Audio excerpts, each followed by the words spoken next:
میں انگریزوں کے دور اقتدار میں محکمہ پولیس کا ایک انسپکٹر۔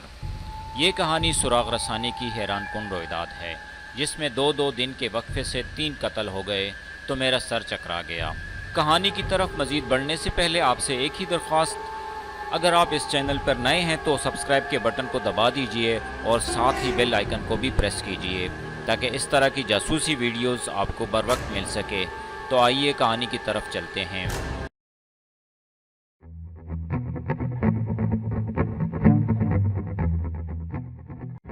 اس وقت وہ اتنا زیادہ قہر اور غصے میں تھی کہ مجھے شک ہوا جیسے وہ پاگل ہو گئی ہے۔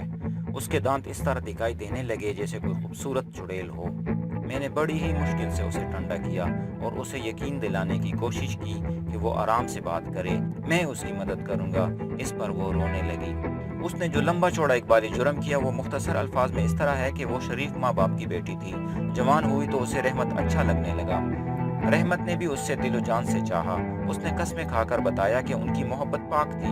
رحمت نے اس کے ساتھ وعدہ کیا تھا کہ وہ اس سے شادی کرے گا، لیکن اس کے ماں باپ نہ مانے۔ عائشہ کا رشتہ قدیر کے ساتھ طے ہو گیا۔ رحمت نے اسے کہا کہ گھر سے بھاگ چلتے ہیں، لیکن عائشہ نہ مانی۔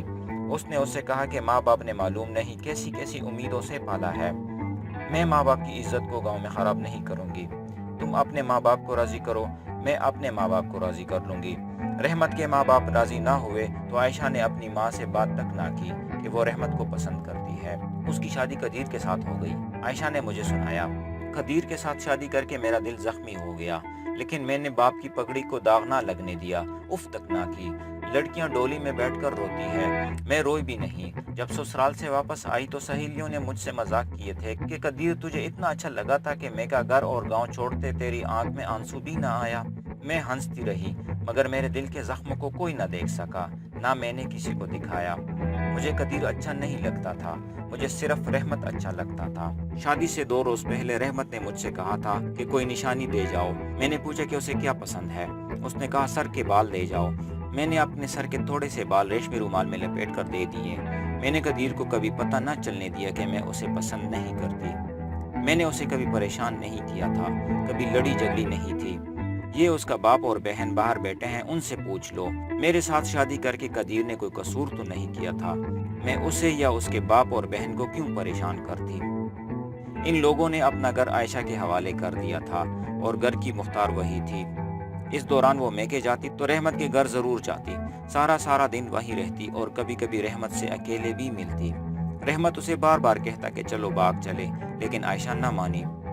اس نے رحمت سے یہ وعدہ کر رکھا تھا کہ اگر تمہارے ماں باپ مان جاتے ہیں تو قدیر سے طلاق لے لیتی ہوں۔ رحمت نے اپنا وعدہ نبھایا، اس نے 2 رشتے ٹکرا دیے۔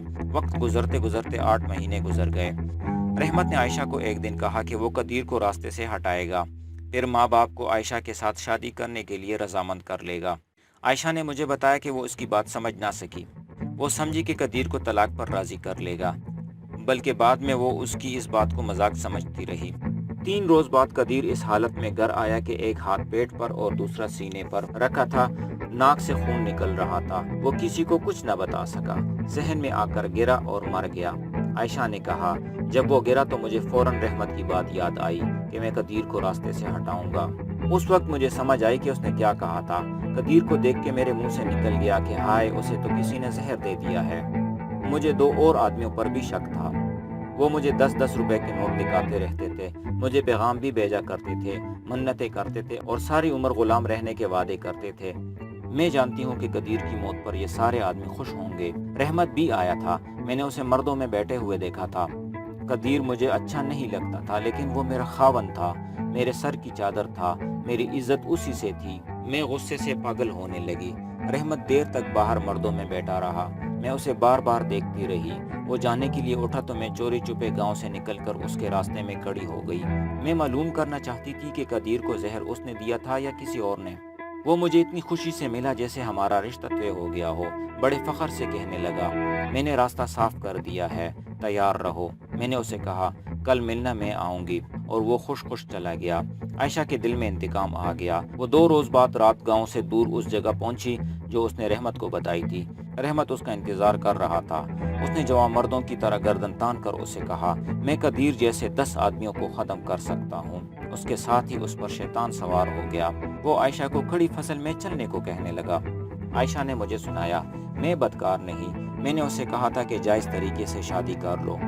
میں نے یہ بھی کہا تھا کہ میں خاوند سے طلاق لے لیتی ہوں، لیکن اس نے میرے خاوند کو زہر دے دیا، اور ابھی اس کی قبر کی مٹی خشک نہیں ہوئی تھی کہ وہ مجھے بدکاری کے لیے کہنے لگا۔ میں بھول گئی کہ اس شخص کو میری روح بھی چاہتی ہے۔ میں نے یہی محسوس کیا کہ وہ مجھے بیوہ سمجھ کر مجھے فصل کی طرف گھسیٹ رہا ہے۔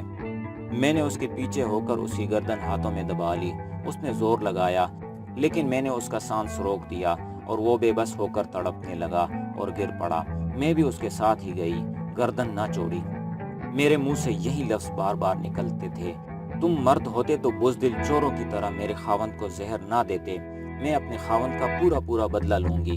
پھر اس کی حرکت ختم ہو گئی۔ وہ بول رہی تھی اور میں اس کے منہ کی طرف دیکھ رہا تھا۔ اس کی روح کا حسن اس کے چہرے پر آ گیا تھا اور اب کسی ڈر یا خطرے کے بغیر بول رہی تھی۔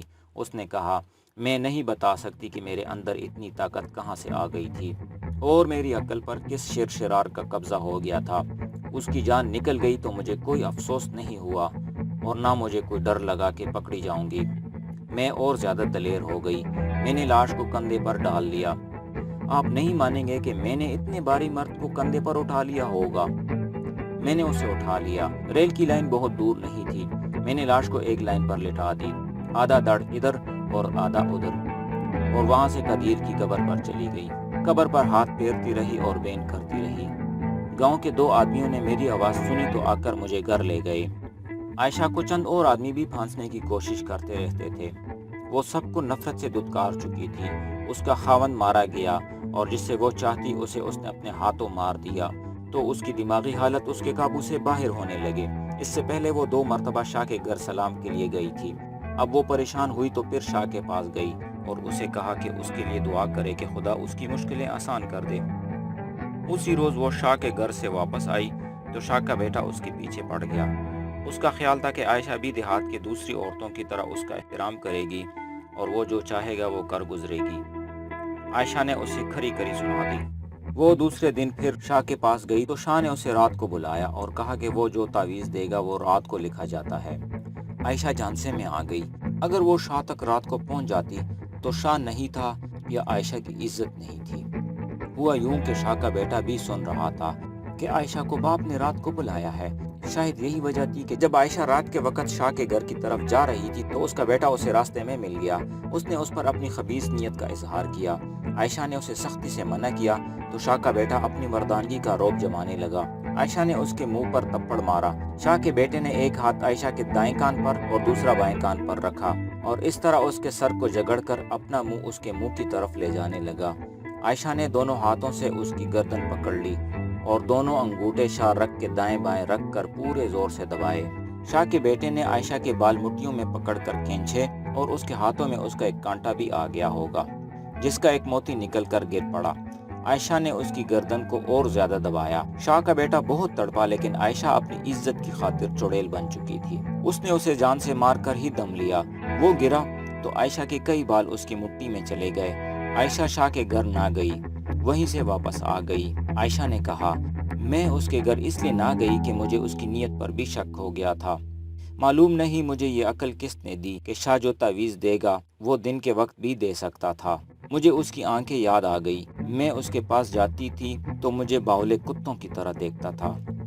عائشہ نے کہا، اس سے پہلے بھی کئی مرد میرے پیچھے پڑے رہتے تھے لیکن میں نے کبھی پرواہ نہیں کی تھی، مگر میرا خاوند مارا گیا تو میں چڑیل بن گئی۔ میں اپنے خاوند سے شرمسار ہوں کہ اس کی زندگی میں ایک غیر مرد کو دل میں بٹھائی رکھا، لیکن میرا خدا خود ہی گواہی دے گا کہ میرے اس جسم کا مالک میرا خاوند تھا۔ یہ جسم اسے بھی نہیں دیا جسے میں دل سے چاہتی تھی۔ اس وقت عائشہ کا حسن دیکھنے والا تھا۔ مجھے اس سوال کا جواب مل گیا کہ اس لڑکی میں وہ کیا کشش ہے جس نے میری تھانیداری کو بھی ہلا دیا تھا۔